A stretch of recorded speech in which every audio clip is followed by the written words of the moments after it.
Welcome to a mini Smart Firefighting podcast series, recorded live at the Institute of Fire Engineers booth during the 2024 AFAC show, Down Under in Sydney, Australia. Throughout these conversations, we dive into critical issues like fire safety, emerging technologies, diversity in the fire service, and innovative solutions for emergency response. Enjoy these fascinating insights from leaders around the world on how we can build a safer and more resilient future. Amanda Leck, the Head of Adaptation, Mitigation and Reconstruction at New South Wales, and Kristie Clark, the Executive Director at Northern Rivers Adaptation, share insights on disaster resilience and reconstruction efforts in New South Wales. They explore the importance of community engagement, strategic risk reduction, and the challenges of building in high-risk areas. We are live back at the AFAC show floor alongside Amanda Leck and Kristie Clark. Amanda and Kristie, how you both doing? Very well, thank you very much. Enjoying the conference. Yeah, having a great few days, learning about a lot about the disaster resilience measures that are being undertaken across Australia and having a really good time. Well, one thing that I think America and Australia and many places around the world all have in common is dealing with disasters. It seems like that is something that is we are not immune from. You both are involved in different aspects of reconstruction and recovery, and have been involved with some of that recently within Australia. Tell me both a little bit more about both your roles, what you do, and let's start there. Well, I'm the Head of Adaptation, Mitigation and Reconstruction with the New South Wales Reconstruction Authority. And in that capacity, I'm responsible for leading a strategic way that we can mitigate risk for our community. So in New South Wales, like most of Australia, but also internationally, we're seeing greater natural hazard emergencies and disasters. So we're seeing huge floods, we're seeing cyclones, we're seeing bushfires, and those natural disasters are leading to greater and greater impacts on our community. So we're seeing, more people losing their homes. We're seeing communities devastated by the impacts of those natural hazards. And this is only increasing. So we're seeing the frequency of these events increasing, and we're seeing them greater scale, greater scope. We're seeing the impacts of concurrent disasters on our communities. And in particular, I'll hand over to Kristie Clark shortly, but in particular in the Northern Rivers, where we saw the most devastating flood event to ever happen in Australia in February of 2022. Thanks so much. So my role is the Executive Director of the Northern Rivers Adaptation Division, as Amanda said, and so we're leading a number of significant initiatives to help build back and recover, as Amanda said, post the February 2022 flood.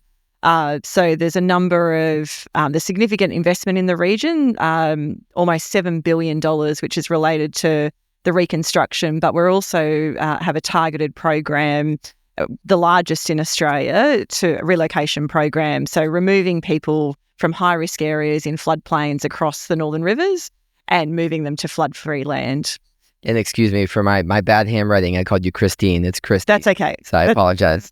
Yeah, but so February 2022, I'd love to know from that date, kind of looking back on A, what went wrong, and B, what are some now maybe lessons learned on whether something went wrong or right, what are we doing different to build back, not the same, but build back better and smarter?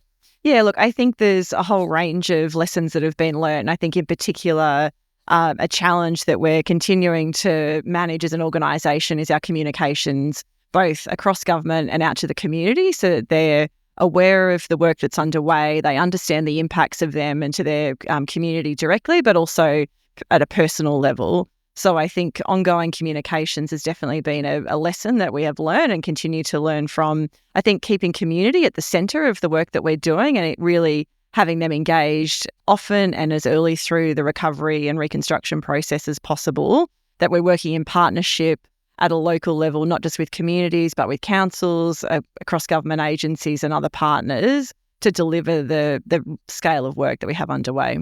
Yeah. I think from my perspective is taking what occurred in the Northern Rivers and the work we're doing there And as Kristie said, learning those lessons and making sure that the New South Wales state government policy reflects what we've learned from our experiences in the Northern Rivers. So the program Kristie spoke to, where we're relocating people off floodplains through the Resilient Homes program, we're now rolling that program out into the Central West, where there was devastating floods in Eugowra. And we've learnt a lot from our experiences in the Northern Rivers. And so we've modified the program. We've consulted deeply with communities in the Central West to understand how they've experienced the program, how we can do it better, how we can make sure that some of the things that happened in the Northern Rivers that didn't really meet community expectation, didn't really engage and involve community in the program design in the first instance, we're trying to ensure that we're doing that in the Central West of the state. And both of you mentioned the dynamic of engaging with the community.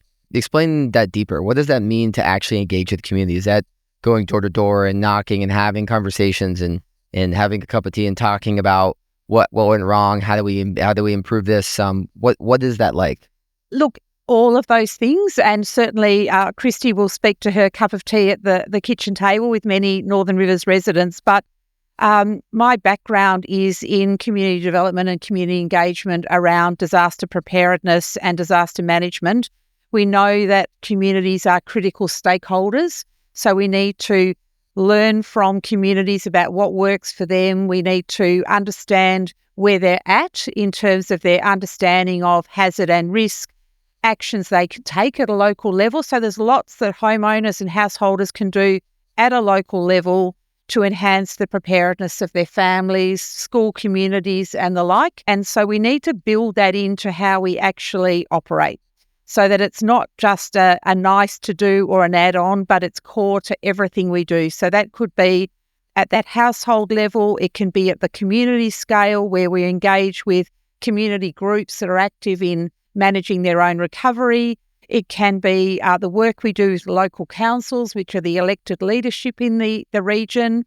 From my perspective, I'm engaging across government, so across policymakers, across government, be that with colleagues working in environment or education or health, to make sure that we're engaging, understanding what communities need from us so that they can both be prepared, they can understand how to get warnings during, impending emergencies or disasters, and then how we work with them through that relief and recovery stage. But Kristie has a lot of experience doing this with local community members, so I'll hand over to her. Thanks, Amanda. Look, it's funny that you raised the cup of tea, because I feel like at a local and personal level, we do a lot of that with community members and, being in their homes, understanding, one, where they're at, the knowledge that they have of our programs, what support and assistance that they need. But as Amanda said, working collectively with councils and other community groups around future preparedness and understanding of future risk in the region is equally as important. I think probably where people are at in the Northern Rivers at this point in time, they're most interested in our programs, what they have on offer and are available to the community. But also there's a number of lessons that we've learned as we've been rolling out the programs and policy changes we've had to make, or we have made, based on community feedback, so that the program is not just a processing program to relocate people, but it's actually considering, housing shortages in the region, making occupancy arrangements available. So there's been a lot of tailoring that we've done based on those cup of tea discussions that you mentioned. Yeah. Thank you for that context. I think it's important to remember that we are human dealing with other humans, and we're talking about our homes and where we grew up, and there are our houses and our photos, and it's all very emotional. And I think there's a long attachment, and I was born in Lismore. I have a long generational attachment to the Northern Rivers and to Lismore in particular. So I think, you need to actually acknowledge that and acknowledge where people are at in terms of their recovery journey as well. Well, and so that's a difficult next step in terms of this challenge of where humans are, potentially moving to places and living the places and that maybe aren't fully suited for human life, particularly when I know within America, we talk a lot about humans moving into the wooey environment and living in places that maybe aren't the best, but we architect it in a way where we've got build homes and try and make it seem like it's not a big deal. But kind of how are you approaching that dynamic of like building in a smart way and building responsibly to where you can, we're trying to prevent and mitigate from it just happening in the same way it happened in the past? Yeah, so from a bushfire perspective, certainly we are seeing those interface fires like you're seeing in the United States and in Canada. And, for a long time, we have had good standards around building in bushfire-prone areas. So they require people to understand the bushfire attack level for their housing site, their block of land or whatever it might be. And then that then leads to them having to implement certain resilience measures in how they build their homes so that they can better be protected from, we call them bushfires, you call them wildfires, but they're the same sort of fire. They're the fire that comes in from, maybe a sort of a landscape that is, a bush landscape or a landscape of grasslands, and then comes into that area where there are urban dwellings, and it is those homes that are on that fringe or interface location that have the greatest risk. And so we've done a lot of work in Australia around making sure we have appropriate building standards and land use standards around that. There's more work to be done, but we've had some pretty big fires in Australia in the last 20 years that have led to those standards being enhanced and the resilience of our built form increasing. And I think that is where fire engineering comes in, because fire engineers do all those calculations around heat load and radiant heat and embers and how they impact on the built form. And it's all of those considerations that determine whether the building, the house, is able to sustain the passage of that bushfire and remain standing after the fire front has gone through. So there has been a lot of work done in Australia. There's a lot more to do. And we certainly collaborate with our colleagues in the US and Canada around some of the work that's being done in your country, because I think we need to continue to learn from each other as, again, we see the impacts of climate change, a warming world, greater, fires of greater magnitude and scale than we'd seen before. And we're sitting here in this Institute of Fire Engineers little booth. We got some wonderful Tim Tams, which, by the way, feel free to take one if you're so inclined. But this Institute of Fire Engineers dynamic of, I'd love to know from both of you sort of what is the IFE in your world, and how are you working and collaborating with the IFE? Look, not directly from the Reconstruction Authority perspective, but certainly from a sector perspective, the IFE has a real role internationally and in Australia around education. So education and continuing professional development, which is what the IFE's role at the conference is critical. And I think that applies across the board to all the work that we're doing. We need to continue to learn, to educate our people. We have new people coming into the sector who may not have been involved before, and they need to understand, some of what we've learned previously. And I think that applies whether you're talking about flooding, whether you're talking about cyclone, whether you're talking about bushfire, whether you're talking about urban fire. There is always a requirement of all of us in the sector to continue to learn, to share what we know, and to maintain our professional standards. And that's what IFE does so well. Look, I think it's an avenue of stakeholders that then enables the Reconstruction Authority to have reach about educating and informing the community more broadly about the work that's underway, but also those connected channels, also information about, future hazards, risk reduction that the Reconstruction Authority is, embedding and working closely with communities. The IFE is an avenue for us to be able to enhance and expand our reach. Yeah. Well, I'm sure grateful for IFE for a lot of fronts, especially with just being able to be here and talk with both of you about your expertise and the work that you're doing. And one thing to wrap us up here, I'd love to know if there's a quote or words of wisdom that either you live by or within your organization that you follow that you could share with us here today. Look, I'll go first. I think community at the centre of what we're doing. I find it interesting that you raised the cup of tea scenario, because to be honest, that is where I start with our team in the Northern Rivers. Have we had a cup of tea? And that can apply to the community group, the council that we're going to meet with. Is it a homeowner one-on-one? So I think keeping community and their needs at the centre of everything we're doing is critical.